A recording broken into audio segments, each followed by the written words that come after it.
power, privilege. The Menendez brothers had it all.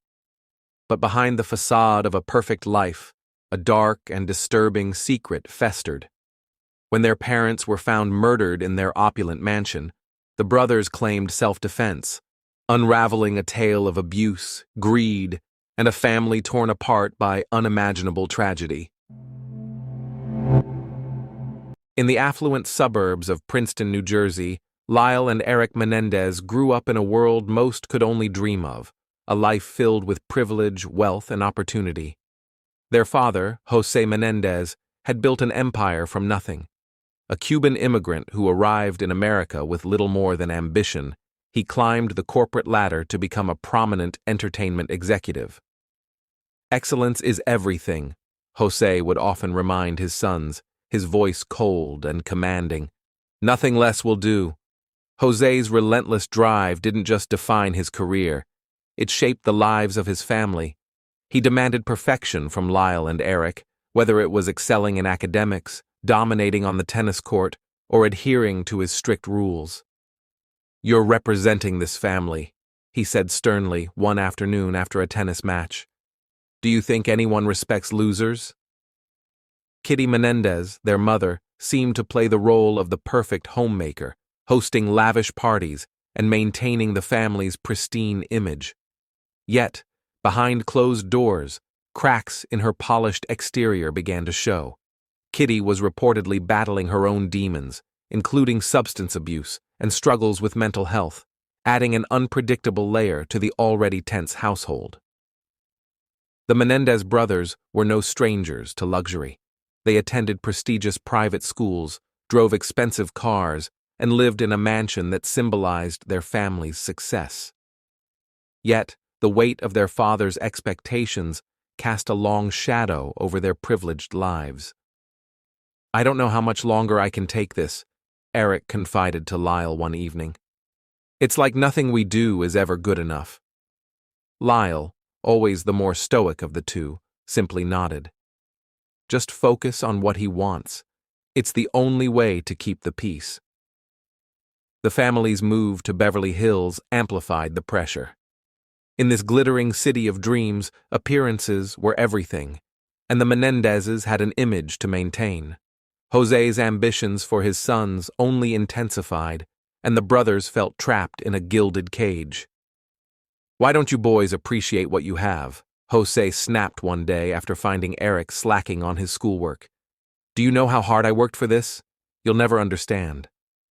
But what the world didn't see, what even close friends and relatives failed to notice, was the growing tension behind the gates of their mansion. Beneath the surface of privilege and prestige, a darker story was unfolding, one that would eventually shock the nation. As the brothers sat silently in their rooms, surrounded by trophies, certificates, and the trappings of wealth, one question lingered unspoken between them. How long could they endure this life? And yet, in those quiet moments, as the pressure mounted and the walls closed in, neither Lyle nor Erik could have imagined the tragic turn their story would take, or how their names would become synonymous with one of the most infamous crimes in American history. Behind the polished gates of the Menendez family's mansion in Beverly Hills, Lyle and Erik Menendez appeared to have it all: wealth, privilege, and the outward trappings of a perfect life. But beneath this glossy exterior was a nightmare that no one could have imagined. The brothers, destined for greatness, were living in constant terror under the roof of a man who demanded perfection at any cost. Jose Menendez, their father, was a man driven by success. He built his empire in the entertainment industry and demanded the same ruthless drive from his sons. His form of love was warped by control, manipulation, and a need to dominate. "Excellence is the only option," he would frequently tell them, his voice cold and imperious. But his perfectionism came with an unimaginable price. Lyle, the older of the two brothers, was the first to speak up about the horror they were enduring. "It started when I was 6, he later told authorities, his voice shaking with the weight of his memories. Jose's abuse began with small, subtle gestures: touches that quickly escalated into sexual assault. Lyle described a father who crossed every boundary, forcing his son to perform acts no child should ever know. He told me it was normal, Lyle confessed, that it was something every father did with their son. Erik, the younger brother, endured the same abuse, and his pain echoed in the words of his older sibling. "I couldn't take it anymore," Erik whispered to Lyle one night, his face pale with fear. "He threatened to ruin me if I ever told anyone. He said no one would believe me." The fear of their father's retribution was so ingrained that the brothers kept their secret, buried deep inside, never daring to speak of it. But the abuse wasn't just sexual, it was emotional, psychological, and physical. Jose ruled his home with an iron fist, demanding academic perfection, athletic prowess, and obedience in every area of their lives. "You will be great or you'll be nothing," he'd bark at them, making it clear that failure wasn't an option. The brothers, constantly under pressure, could never measure up in their father's eyes. Their mother, Kitty, seemed oblivious to the suffering her sons endured, or perhaps chose to turn a blind eye. She maintained the perfect image of the supportive wife, the doting mother, while secretly battling her own demons. Kitty struggled with alcoholism, and her own fragile emotional state made it difficult for her to see the unraveling of her family. She was trapped in a toxic marriage and unable, or unwilling, to protect her sons. Outwardly, the Menendez family was the epitome of success. Their mansion, their cars, their vacations, all signs of their wealth and status. But behind the walls of their home, a dark secret festered, one that no one outside could fathom. They lived in fear, bound by the threat of exposure and the weight of their father's abuse. They were trapped in a gilded cage, surrounded by luxury yet suffocating under the control that dictated every aspect of their lives.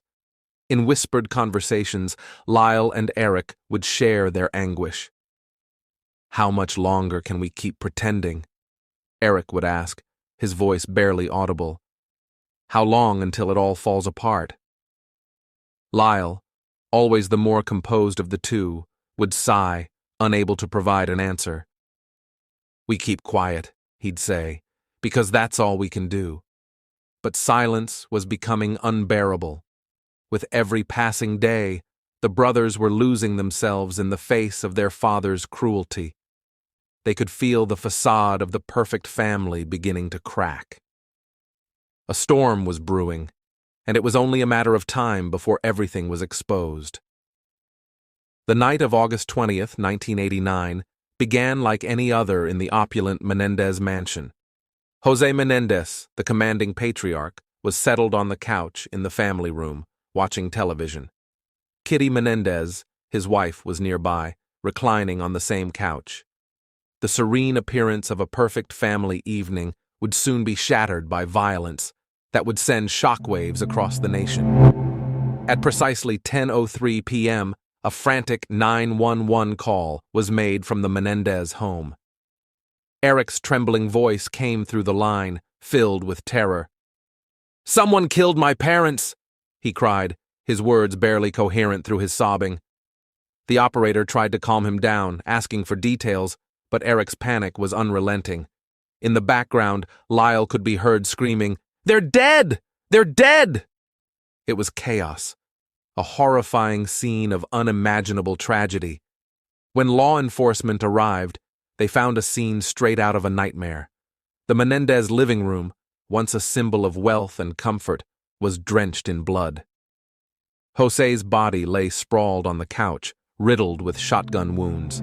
Kitty's body was nearby, her face almost unrecognizable from the blasts. The brutality of the crime was staggering. This wasn't a clean execution. It was overkill, a display of raw rage. Detectives immediately began piecing together what might have happened. Lyle and Erik, both visibly distraught, repeated the same story. They had gone out to watch a movie that evening and returned home to find their parents murdered. "We were out getting tickets to see Batman," Lyle explained, his voice shaking. "We walked in, and they were just lying there, It was a robbery gone wrong. Initially, the brothers' grief seemed genuine, their anguish undeniable. They were young men who had just lost their parents in the most horrific way imaginable, or so it seemed. However, as the investigation unfolded, small cracks began to appear in their story. Detectives noticed inconsistencies in the timeline. The brothers claimed to have returned home just minutes before the 911 call, but neighbors reported hearing gunshots much earlier in the evening. Furthermore, the crime scene itself seemed odd for a robbery. Nothing valuable was missing.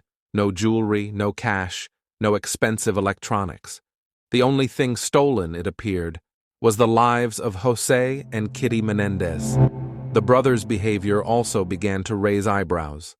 Just days after the murders, instead of retreating into mourning, Lyle and Erik embarked on a spending spree that baffled investigators. Lyle purchased a brand new Porsche. Erik hired a personal tennis coach and indulged in lavish shopping trips. The grieving sons appeared to be enjoying their newfound wealth, an image that clashed starkly with their earlier cries of anguish. Underneath their grief, was there something darker lurking? Detectives began to press the brothers with harder questions. Why hadn't they heard the gunshots if they were just out for a short time? Why didn't the dogs in the home bark during the supposed robbery? Lyle and Erik's answers grew increasingly vague, and their demeanor shifted. The facade of innocence was starting to crack. As suspicions mounted, Erik made a critical mistake. Late one night, a close friend received a phone call. "I need to tell you something," Erik said, his voice trembling. "But you can't tell anyone. Promise me." The friend, alarmed by Erik's tone, pressed him for more information. "What is it, Erik? What's wrong?" There was a long pause before Erik whispered the words that would change everything. "We did it. We killed them." The Menendez murders quickly evolved from a tragic family crime into a sensational media spectacle. By the time Lyle and Erik Menendez were arrested in March 1990, their case had already captured national attention. What initially seemed like a gruesome robbery gone wrong had transformed into a riveting tale of privilege, power, and unimaginable betrayal. The trial began in 1993, and almost immediately, it became a media circus. Reporters camped outside the courthouse, news stations broadcast daily updates, and America was gripped by the unfolding drama. The Menendez brothers weren't just defendants, they were celebrities. The image of two handsome young men accused of killing their parents became a lightning rod for public fascination. The prosecution painted a chilling picture of greed and entitlement. According to their theory, Lyle and Erik, tired of their father's control and eager to inherit their family fortune, had coldly planned and executed the murders. The prosecutor didn't hold back, describing the crime as calculated, heartless, and motivated purely by financial gain. However, the defense team, led by the formidable Leslie Abramson, had a strategy that shocked everyone. They claimed the brothers killed their parents out of fear after enduring years of physical, emotional, and sexual abuse at the hands of their father. This wasn't about money, Abramson argued. This was about survival. The courtroom was transfixed as Lyle and Erik took the stand, recounting horrifying details of their alleged abuse. Lyle described Jose Menendez as a tyrant who used fear and violence to maintain control over his family. Erik, barely able to speak through his tears, told the court about the sexual abuse he had suffered, beginning when he was just a child. Their testimonies painted a starkly different picture of their father, a man who was not only controlling but also monstrous behind closed doors. The media latched onto the abuse claims, fueling heated debates on talk shows, newspapers, and tabloids. Was Jose Menendez the abusive tyrant the brothers described, or were Lyle and Erik manipulating public sympathy to avoid the death penalty? Expert witnesses added fuel to the fire, with psychologists testifying about the long-term effects of abuse, while the prosecution countered with claims that the brothers were lying. Conflicting testimonies further muddied the waters. Some family friends supported the brothers' claims, describing Jose as a cold and domineering man. Others vehemently denied the allegations, insisting that Jose and Kitty were loving parents. Even the defense's depiction of Kitty as an emotionally unstable, neglectful mother sparked outrage. Public opinion was sharply divided. Some saw the Menendez brothers as victims of a toxic household, pushed to their breaking point. Others saw them as manipulative killers, exploiting the abuse narrative to escape justice. Day after day, the trial played out like a courtroom drama, with shocking revelations and emotional testimonies that kept audiences glued to their screens. But as compelling as their abuse claims were, the prosecution delivered a devastating blow. They introduced evidence of the brothers' extravagant spending spree in the weeks following the murders, evidence that undermined their narrative of fear and desperation. "Does this look like the behavior of terrified sons?" the prosecutor asked the jury, pointing to receipts for luxury cars, designer clothes, and expensive vacations. The trial reached a boiling point when the prosecution played a chilling piece of evidence: a tape of Erik confessing the murders to his therapist. In the recording, Erik's voice wavered as he admitted, "We did it. We had to do it." The courtroom fell silent, the weight of the words hanging in the air. As the jury listened, their faces were unreadable. Was this the smoking gun that would seal the brothers' fate, or would their claims of abuse still hold sway? The stage was set for a verdict that would determine not only the brothers' futures, but also how the world would remember the Menendez family. After months of intense courtroom drama, the fate of Lyle and Erik Menendez rested in the hands of the jury. The brothers sat in stoic silence as the verdicts were read, guilty of first-degree murder. The sentencing was equally unforgiving: life in prison without the possibility of parole. The courtroom erupted into a storm of reactions, with some applauding the decision, while others mourned what they believed was a miscarriage of justice. For the Menendez brothers, the guilty verdict marked the end of one battle and the beginning of another. The weight of the sentence, an eternity behind bars, did little to silence the controversies that had plagued the case. Supporters of the brothers, including family members and activists, rallied behind their claims of abuse, insisting the justice system had failed to see the full picture. Life in prison was a stark departure from the world of privilege Lyle and Erik had once known. Behind bars, they sought to maintain a semblance of normalcy. Both men focused on education and personal growth, earning degrees and forming relationships with those who believed in their innocence. Lyle married twice while incarcerated, and Erik also found love with a woman who became his wife in 1999. These relationships, however unconventional, were a lifeline for the brothers, helping them navigate the isolating reality of their sentences. Meanwhile, the legal battles continued. Their defense team filed numerous appeals, arguing that their original trial had been tainted by media bias and the exclusion of key evidence about their abusive upbringing. Leslie Abramson, their fierce and loyal attorney, remained a vocal advocate, tirelessly working to shed light on what she believed was a gross injustice. Yet, the courts were unyielding. Appeal after appeal was denied, leaving the brothers confined to their separate prisons, unable to see each other, except through rare written correspondence. The system that had once allowed their lavish lifestyle now kept them apart, a cruel irony that underscored their fall from grace. As the years passed, the Menendez case refused to fade from public memory. Documentaries, interviews, and TV specials revisited the trial, reigniting debates about the validity of the abuse claims and the fairness of the verdict. The public remained deeply divided. Were Lyle and Erik ruthless killers who deserved their fate, or were they broken sons who had acted in a moment of desperation? The lingering questions kept the case alive in the cultural zeitgeist. Why didn't the courts allow more evidence of the alleged abuse? Did the brothers truly believe their lives were in danger, or was the crime driven by greed? These uncertainties ensured the Menendez story remained a haunting reminder of how a seemingly perfect family could harbor unspeakable secrets. Cliffhanger. In a 2017 prison interview, Erik offered a chilling reflection. "If I could take back what happened that night, I would in a heartbeat," he said, his voice heavy with regret. "But people still don't know the whole truth. I don't think they ever will." What was Erik referring to? Could there still be hidden layers to this tragic tale? Secrets buried beneath decades of pain and betrayal? As the years have passed, the Menendez brothers' story remains one of the most talked about true crime cases in modern history.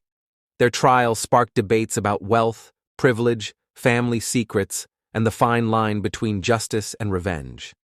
But now, years after their conviction, the question remains: did the Menendez brothers get the justice they truly deserved? The case has left an indelible mark on the justice system, raising important questions about how abuse is treated in court. The defense's claims of long-term physical, emotional, and sexual abuse have shifted how courts approach similar cases, challenging societal norms about family dynamics. But for all the discussions around the crime and the convictions, one question persists. Was this a story of tragic, desperate sons who finally snapped under unbearable pressure? Or was it the calculated act of two men who had grown tired of their father's control? The Menendez case continues to spark controversy, but it also serves as a reminder that family relationships are more complex than they often appear. No amount of wealth or status can erase the emotional damage caused by years of neglect, manipulation, and trauma. Jose Menendez, despite his success, is remembered by many for his authoritarian and abusive parenting, and his death at the hands of his sons forever altered their lives and the lives of those around them. Behind the public personas of wealth and power, the Menendez brothers were two men struggling with their pasts, haunted by the abuse they endured and the crimes they committed. Their attempts to build relationships in prison show that, even in the darkest of times, the desire for human connection and redemption remains. Yet, the question remains: can anyone truly escape their past, or does it follow them, no matter where they go? For the justice system, the Menendez brothers' case was a wake-up call, illustrating the complexities of abuse claims and how the law must adapt to better understand the psychological impact of such trauma. Their case has influenced future trials and sparked ongoing debates about the fairness of the legal system in cases involving family dynamics and claims of self-defense. But ultimately, their story is not just about crime and punishment. It's about the power of family secrets, the consequences of unspoken pain, and the emotional scars that stay with a person forever. What began as a picture-perfect family slowly crumbled under the weight of dysfunction, abuse, and violence, exposing the dark side of wealth and privilege. The Menendez brothers' story is far from over. As Erik and Lyle continue to serve their life sentences, the public remains divided, unable to agree on what justice truly looks like in this case.